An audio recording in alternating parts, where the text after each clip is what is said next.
that at? And it was like $400 there. I don't know. At London, there weren't too many vintage stuff. Oh, really? In London? Yeah. It was mostly like celebration stuff.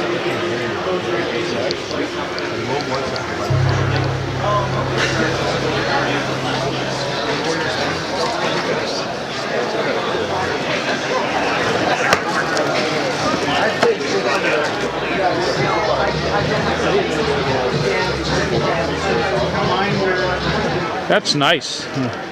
I could probably.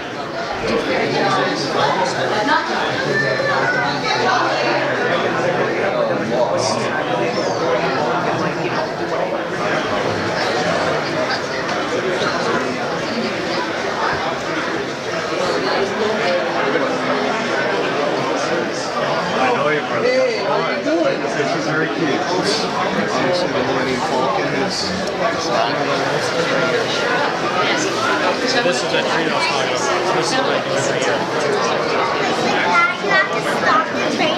These people are getting off. It's alright. I wound up getting the other one to complete it. The X-Force one.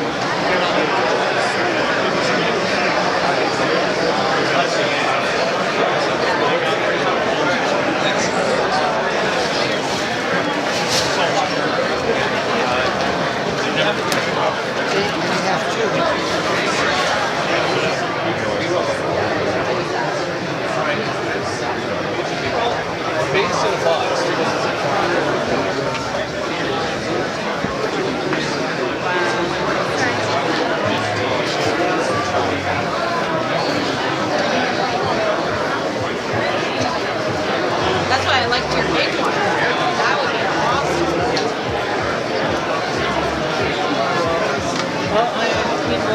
She's always seeing something you didn't see before.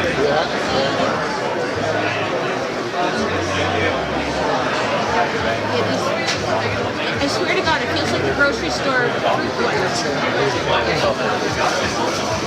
It's horrible.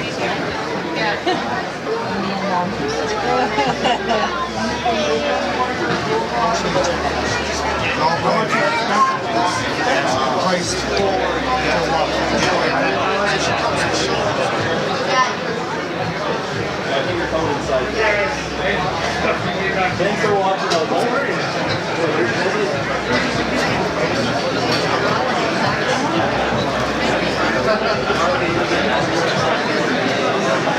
A lot of people I don't think they would still be here if it was $8. That's right. That is keep watching.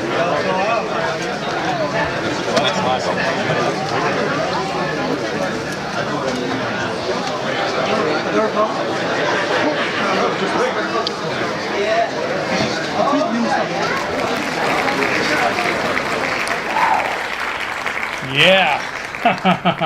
Did you like that footage? That was some fantastic footage from the Toy Collectible Expo. It's actually called the 80s Toy Expo. Gotcha. Yeah. Now, yeah, I mean, had a great time. I was there 2 weekends ago. And again, this is another one of these smaller one-day conventions that's held in Mississauga, which is a suburb of Toronto. It's held at a hotel and on Mississauga Road, and they've got a really nice collection of vintage toys from the 70s, 80s, some stuff earlier, but generally speaking, it's 70s and 80s primarily. And as you could tell by a lot of that footage, it was just kind of Star Wars oriented. There were a lot of Star Wars books there. Oh, so you were happy. Yeah, I picked up a few things. I'm going to show you later. Something I picked up that is really, really special. I was really happy with. One thing I got to say, wow, the weather going to this show was unbelievable. And I'm not just talking about those frigid weathers we've been getting.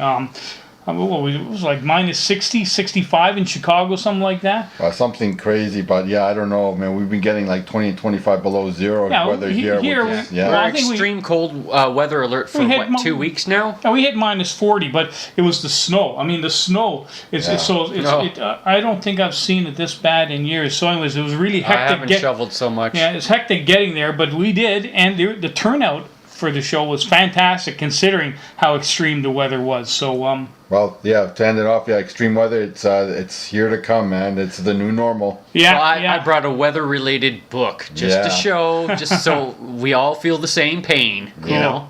Okay, so we're not going to spend waste any more time. We're going to get started right away here. And Jose, you're going to start us off, right? Yeah, but some newish books, as I always say, newish being a relative thing. But yeah, I think most people consider these modern books.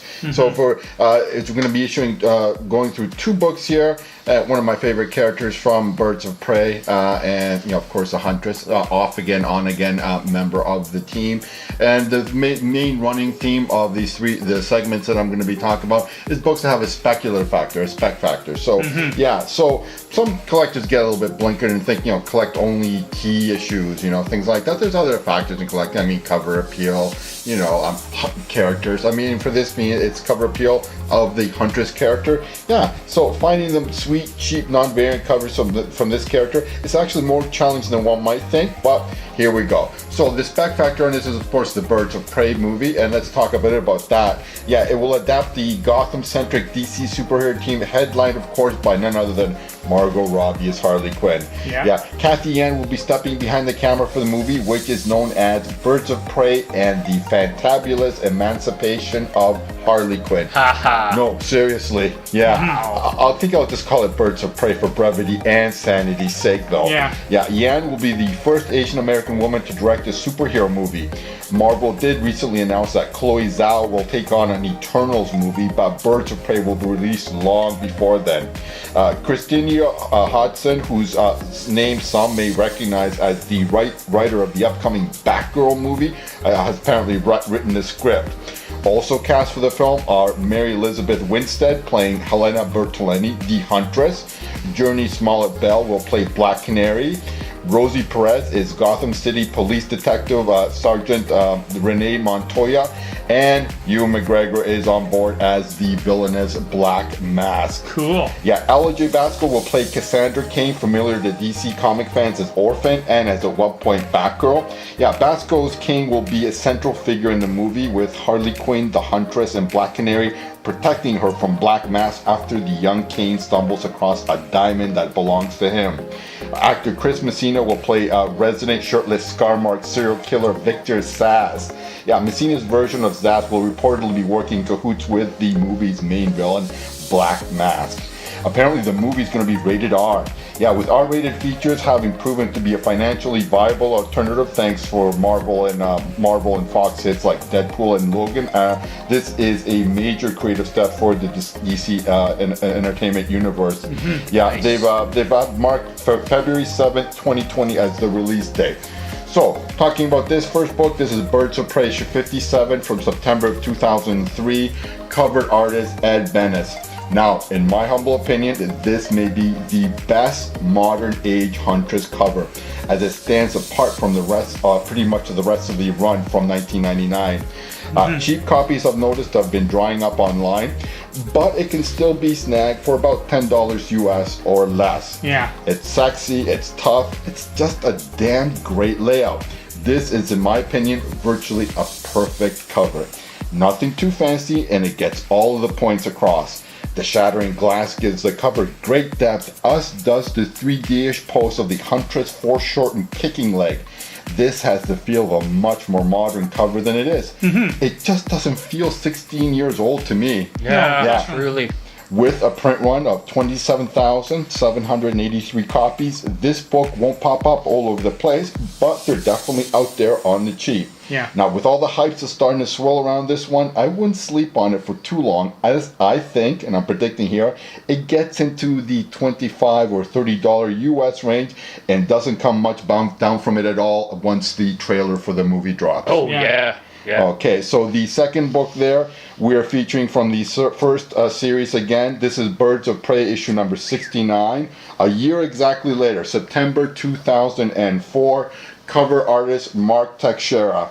Damn, this one is red hot to me. Fantastic. Yeah. Yet another superb Huntress cover from the first Birds of Prey run, and quite a different animal from the issue 57 I just spoke about.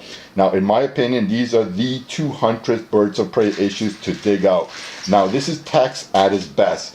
The beautifully rendered composition obviously pits the Huntress as the centerpiece, but that isn't what I like the best about it. I love the attention to the background details and the perspective at work here, specifically the waterings on the street.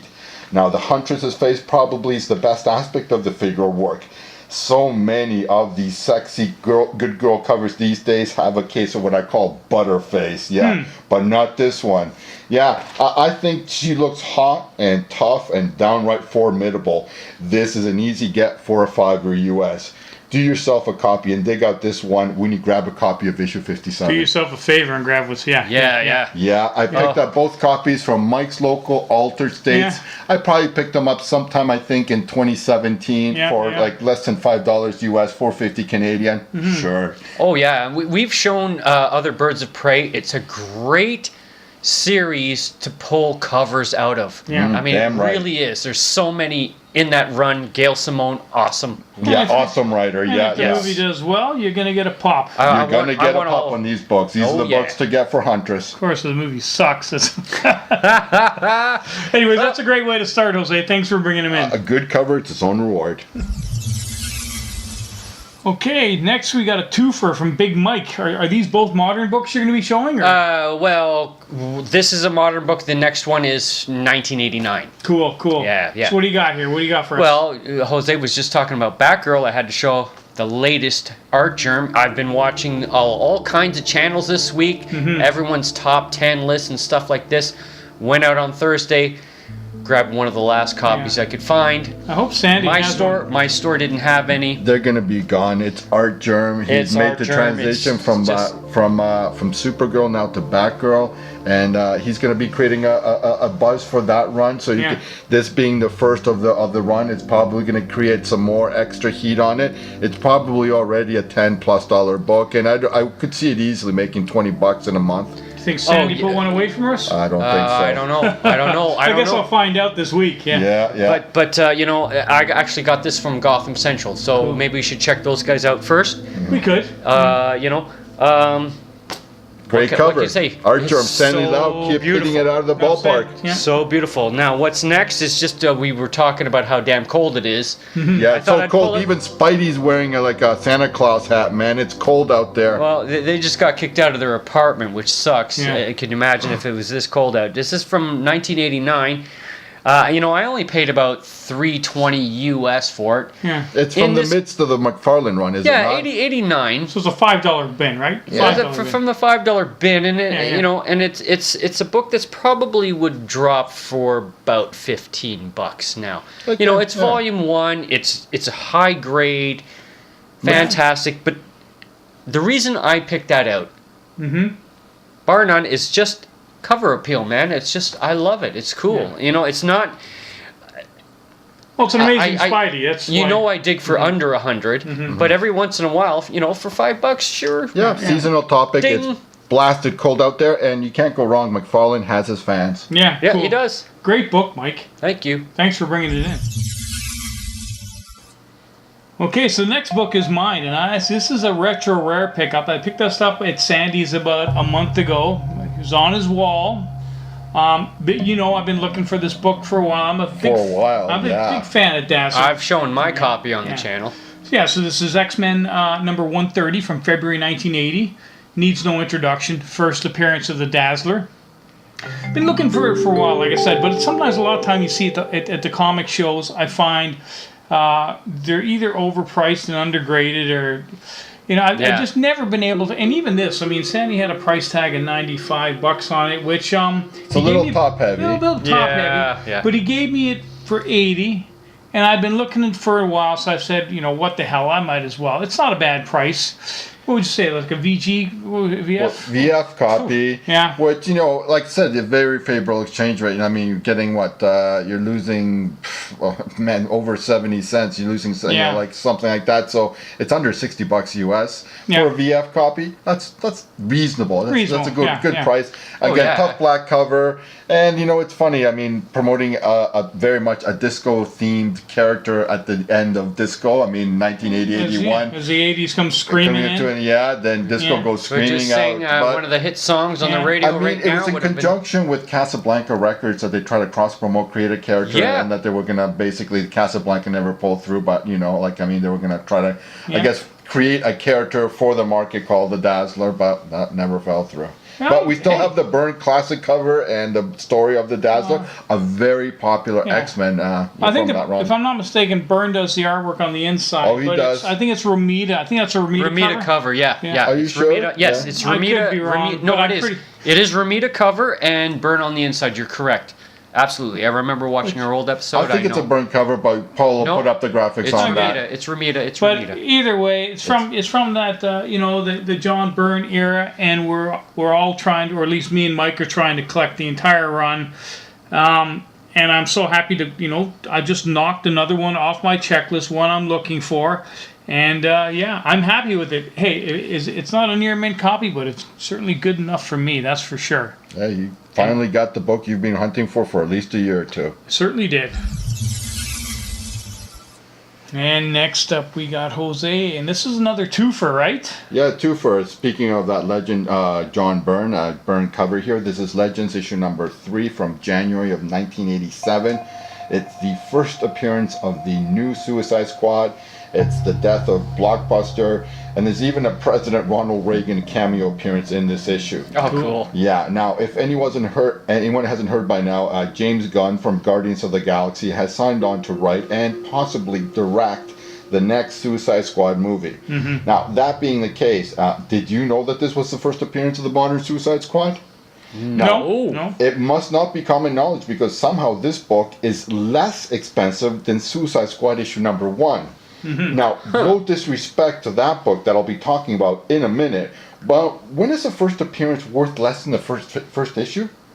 Also, this book is, in my humble opinion, much more important than Brave and the Bold issue number 25. The original Suicide Squad didn't consist of villains, which to me is the first thing that comes to my mind when you hear Suicide Squad. Yep. Personally, I think this issue is currently drastically undervalued in the marketplace right now.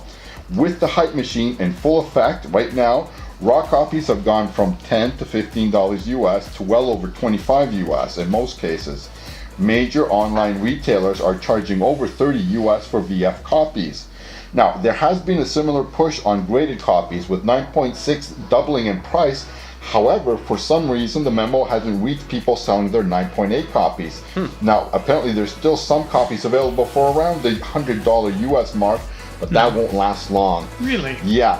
Now, there aren't a ton of copies, but looking at the graded copies listed in the CDC census to date, there are 1,159 universally graded blue label copies. Of those copies, almost half are graded 9.8 near mint, and about 3/4 of them are between the grades of 9.4 and 9.8. Now, what am I saying by that? To say, of course, that there is an abundance of high-grade copies would be an understatement. Yeah. Yeah. Now, for all of you rarity hunters out there, there is a Canadian edition to be on the lookout for. It's pretty easy to spot if you know what you're looking for. The US and Canadian editions have very similar covers, but there is one small difference. The price in the upper right-hand corner is 75 cents for the US edition and $1 for the Canadian edition. The Canadian edition has an estimated print run of 6,620 copies, according to rarecomics.wordpress.com website. It will be hard to track down, but will be a worthy challenge should you accept it. Now, Really? I think Wow. it's past time that the rest of the Legends issues get some market respect. Now, issue number 1 is the first appearance of Amanda Waller and Brimstone, and issue number 6 is the first JLA International. Oh, it's man. a pretty solid John Byrne 6-issue miniseries, I'd say. The problem, of course, is probably that it has a very high print run. Yeah. Now, for this book, the latest 48 Overstreet price guide shows that $8, $10, and $12 US are the 8, 9, and 9.2 splits. Now, this is picked up from December Con for $10 Canadian.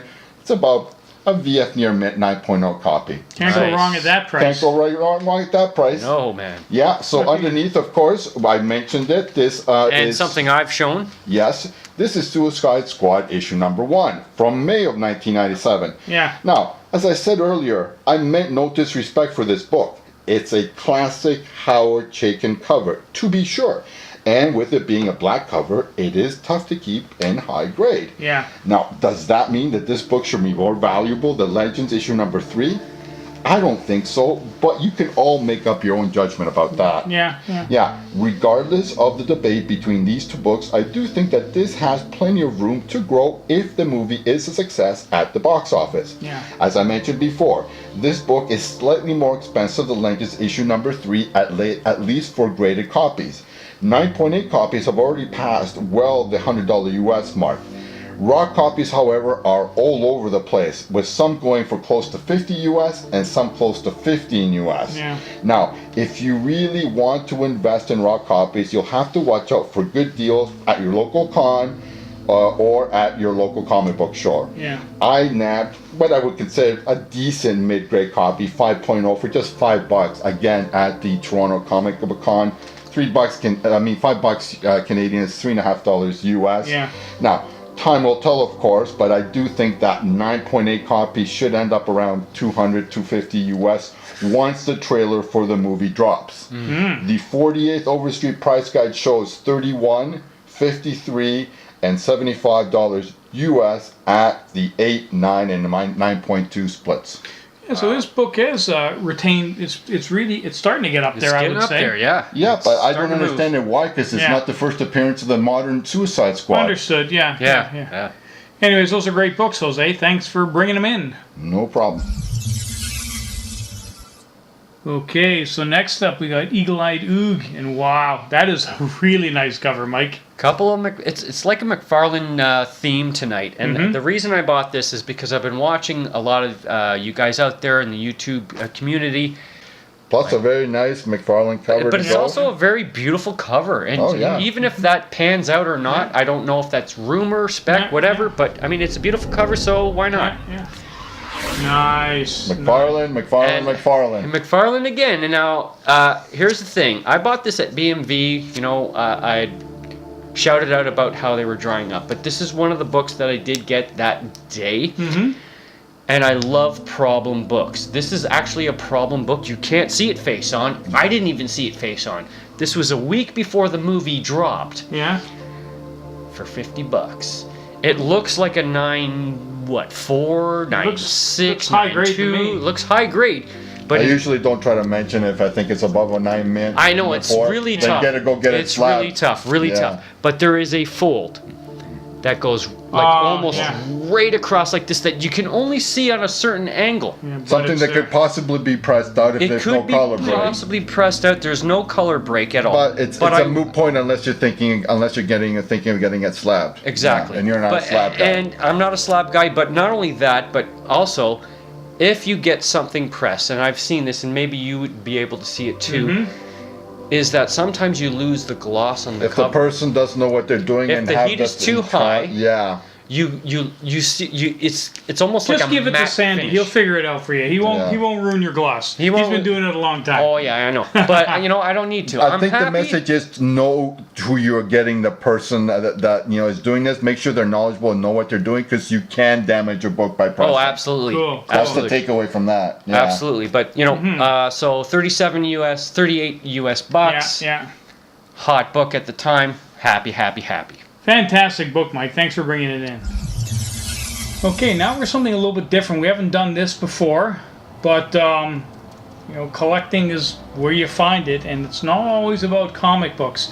And I did something about 2 weeks ago with my friend Steve that we haven't done. We don't do that often. We went to a vintage collector record show. Hey, vinyl's making a big comeback. Nice. Exactly, as I was saying, I'm sure most of us are aware that vinyl has indeed made a very large comeback, and these record shows are popping up all over North America. Whereas you go down to Queen Street or Yonge Street on Toronto, you never find a record store for miles, or they didn't even exist anymore. Now they're starting to come back. And with the resurgence of vinyl is the resurgence of collecting. And this show had some amazing records and some really expensive records as well. As you can see by the footage that I took at the show, I mean, it wasn't that big of a show, but it was a nice show. And actually, there was a lot of people there and a lot of really great, really great records to choose from. And I picked up 3, so I just thought I'd show you what I picked up real quickly. The first thing is obviously Return of the Jedi, a very nice original motion picture soundtrack in very good condition. The original pressing, because I'm sure it's been released released again and again. Original pressing, and yeah, this one's probably the most expensive one I bought. It has it had the original artwork, and the record is really fantastic. I paid $20 for it for an original Return of the Jedi.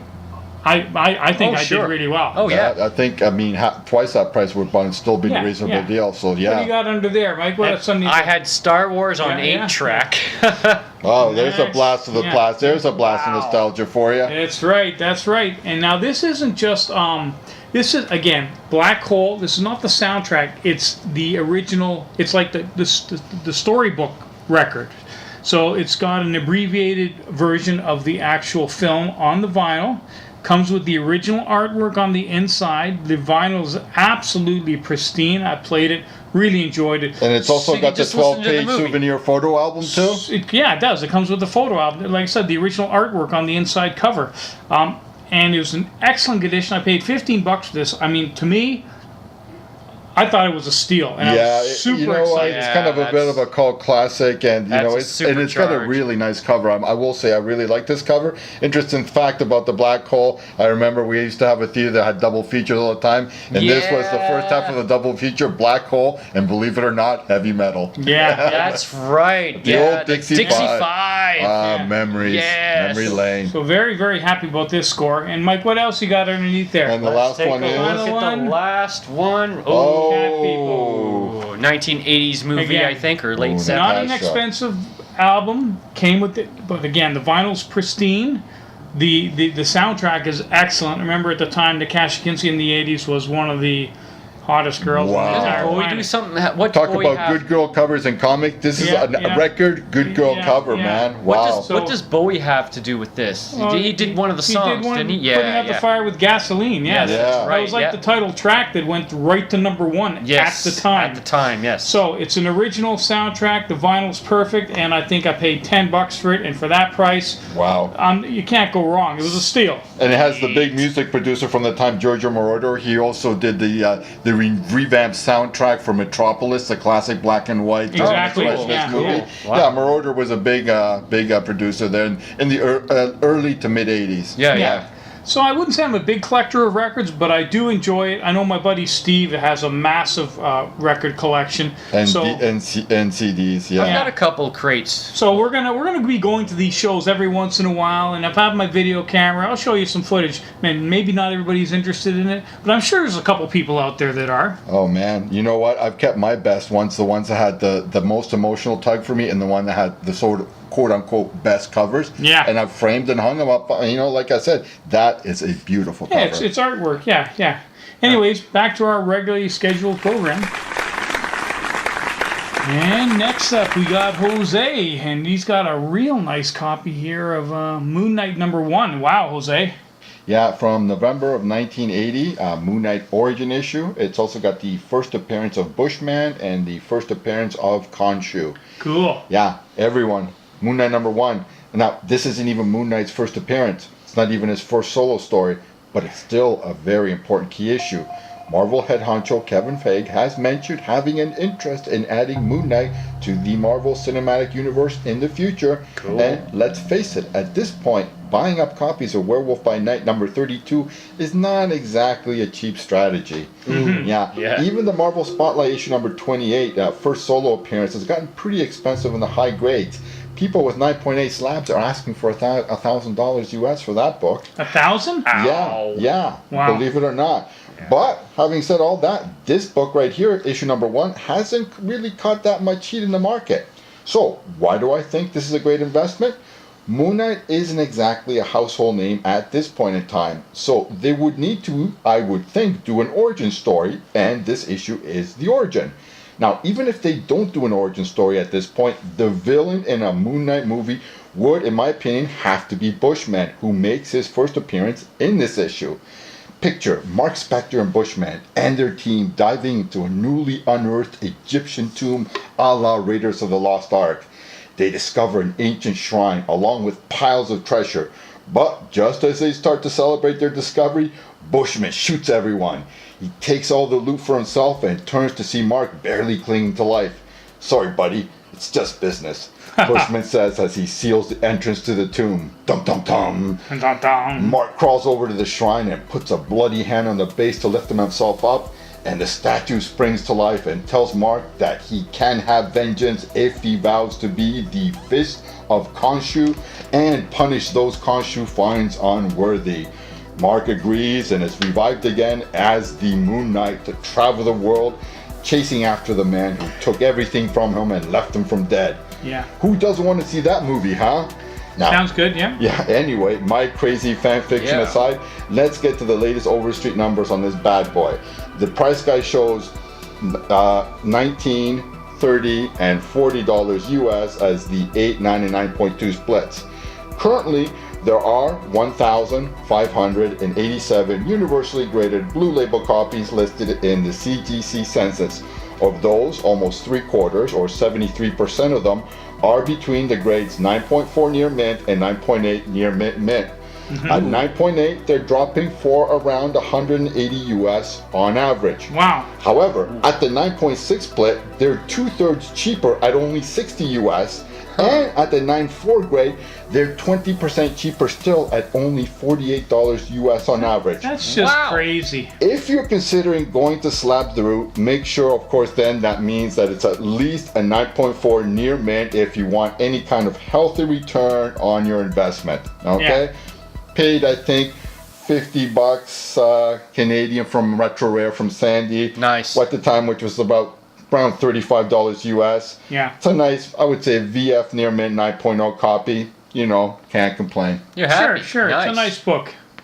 That's great, Jose. Thanks for bringing it in. Actually, that's one I do mean to pick up it in the near future as well, if I can find a high-grade copy. No, I remember him showing it to me and saying, Jose, it's hot. How much? Blah, blah, blah. Oh, okay. I'll take it. Don't have to ask me All day. twice. Okay, next we got Mike up, and he's rocking the keys. Fantastic Rocking book. The Keys. I've seen this book so many times at so many cons, but price is just not appealing to me. Yeah. I fought the cold yesterday, went up to see Uncle Sandy. Mm-hmm. It was sitting right there on top. It was the best looking book out of all of the books he had in the X-Men pile, at least. Cool. Oh, there's some books I want. Yeah. Trust me. But First Locust, September 1966, burn cover. Yeah. Is that a John Byrne cover? That can't be a Byrne cover. No, is it? You know what? I could be too early. If that's, I could be wrong. I'm sorry. Yeah, you're wrong. I'm pretty sure. Okay, so put up the. We'll figure it out. Yeah. Yeah. Anyway, but so anyway, you know, it's my second lowest X-Men now. I have a 21, which I got a great deal on. This cost me $50. So you know, I jump on eBay and see what's it going for. I see a 7, or what someone is claiming is a 7, trying to sell for $90. That looks way worse than this. Yeah. This is a solid mid-grade copy. I'm looking at sold fors, but unfortunately, I give this about a 6. I would agree with that. You know, and Sandy would agree with that. I agree with it. The pages are white inside. Yeah. We opened it up. I wish the back was the front, because the back is beautiful. But well, you know, he gave it you for $50. That's nothing wrong with that. He gave me another book on top of it and said, you know, I'll throw that other book in for free. Yeah. I can't complain. Yeah, man. the I'm conversion rate's in your favor on this point. It is super white here. I mean, it's all there. Yeah. I'm so happy with that. That's a keeper, man. For that price, absolutely, yeah. Absolutely. I've seen that. I've seen that in the hundreds at cons so many times. And the higher grades, you're gonna get it at that price. You know, so right there. I mean, that's my comfort zone, and I'm happy with that. And I'm glad he had it. So you've not only marked another key off your list, you've marked another X-Men off your list. Another X-Men. Second year X-Men, issue 24, man. That's pretty damn good. For sure. Yeah, man. Anyway, that's fantastic, Mike. Thanks for bringing it in. Yes. Cool. Okay, so again, something a little bit different. This is my major acquisition from the 80s Toy Expo. And I'm not surprised by this acquisition at all. After all, it is your favorite Bond movie, is it not? It is. Oh, yes, Yeah, that's true. Moonraker. Yes. A completely sealed, full box Moonraker movie photo cards, complete with bubblegum. Tops 1979. Absolutely sealed. The box hasn't been opened at all. I can't say enough about this. Very happy to pick this up. This is the same dealer as, if you remember, at last year's December Con. Oh, yeah. Where I picked up the box of Indiana Jones and That's right, yeah. Return of the Jedi, full box of collector cards. Same dealer. I picked this up. Couldn't be happy enough. And for $100, Canadian? Canadian. Wow. That's a under, steal. That's under $70 US with current exchange rates. That's for a sealed pack that it's got, looks like it was, released yesterday. Yeah. You can't beat that price. Yeah, this box looks better than the other two. I don't know. The other boxes are pretty good too, but I know what you're saying. I mean, this was really nice. Normally, a box like this will sell for between $150 and $250, depending on where you buy it. I mean, I've seen some dreamers asking $300 for it, which is way overpriced. But basically, what I'm saying is, for $100, this show had all kinds of fantastic things to purchase. It wasn't with toys. Deal. They did have some comic books. I don't know if I mentioned that. The quality of the books weren't that good, but they also had collector cards, autographs, and this was the one major purchase. I mean, and when I saw it, I couldn't leave it behind. I just couldn't leave it behind. You had to have. I'm so happy with this. Yeah. Yeah, looks like there were deals to be had. There were. And we got Jose bringing it home tonight. Yeah. and not to be outdone, of course, he finishes off the night with a body slam. Wow, Jose, fantastic book. Bazinga, yeah. Adventure always. Comics, 352, January 67. First appearance of the Fatal Five. Fatal Five consisting of Tharok, Mano, Emerald Empress, Validus, and the Persuader. Cool. Yeah, about a couple of months ago, DC announced that it would be premiering Justice League versus the Fatal Five animated movie on its streaming service, possibly as soon as this spring. Now, my favorite two members of the Five, of course, are Validus, the big Hulk type with a huge brain and a glass helmet. Why is it whenever there's a floating brain, it's always visible? Doesn't it get sunburnt?